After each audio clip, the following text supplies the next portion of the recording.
വന്ദേ ഭാരത് എക്സ്പ്രസിന്റെ പരീക്ഷണയോട്ടം ആരംഭിച്ചു. തിരുവനന്തപുരത്ത് നിന്നും പുറപ്പെട്ടത് പുലർച്ചെ 5:10. പരീക്ഷണയോട്ടം കണ്ണൂർ വരെ വേഗവും സുരക്ഷയും പരിശോധിക്കും. സമയക്രമം പ്രസിദ്ധീകരിക്കുക പരീക്ഷണയോട്ടത്തിന് ശേഷം.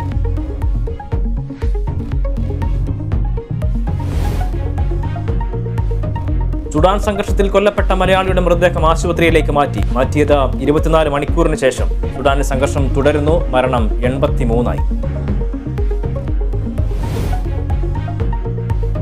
KSRTCയിൽ ശമ്പളം വൈകുന്നതിനെതിരെ സമരം ശക്തമാക്കാൻ യൂണിയനുകൾ. ചീഫ് ഓഫീസിന് മുന്നിൽ CITU, INTUC യൂണിയനുകളുടെ സംയുക്ത സമരം ഇന്നു മുതൽ. തമ്പാനൂരിൽ BMSന്റെ പട്ടിണി സമരം.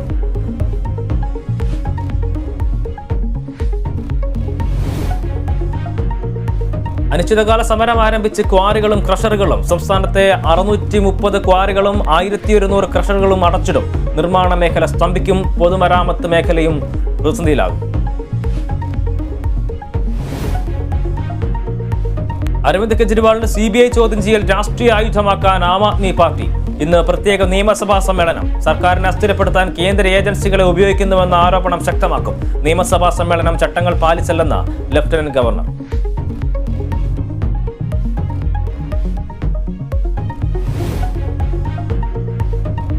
IPL ഗുജറാത്തിനെതിരെ രാജസ്ഥാന് തകർപ്പൻ ജയം. വിജയലക്ഷ്യം മറികടന്നത് 4 പന്ത് ശേഷിക്ക്. കളിയിലെ താരമായി സഞ്ജു ഹിറ്റ്മെയറും. സൂപ്പർ കപ്പിൽ നിന്നും ബ്ലാസ്റ്റേഴ്സ് പുറത്ത്.